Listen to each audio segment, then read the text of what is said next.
इमरान खान ने आज मर्दान जलसे में ख़िताब करते हुए कहा कि मेरी हुकूमत गिराने से बेहतर था कि पाकिस्तान पर एटम बम गिरा देते। और साथ साथ उन्होंने ये भी कहा कि एक एक मीर जाफ़र और मीर सादक जिन्होंने मेरी हुकूमत के ख़िलाफ़ साजिश की, उनका नाम मेरे दिल के ऊपर नक्श है। और ख़ान साहब ने साथ ये भी कहा कि जो दोस्त ममालिक हैं उनसे पैसे मांगते हुए मुझे शर्म आती थी।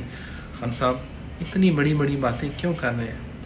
आपको इतनी शर्म आती थी पैसे मांगते हुए, लेकिन उन्हीं अरब ममालिक से तोहफे लेके उन्हीं की मार्केट में बेचते हुए आपको ज़रा शर्म नहीं आई।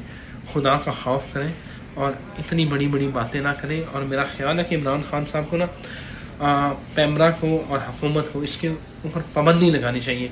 जितनी पाकिस्तान के ख़िलाफ़ और जितनी इदारों के ख़िलाफ़ इमरान खान बोल रहे हैं, इतना तो कभी अल्ताफ़ हुसैन भी नहीं बोला।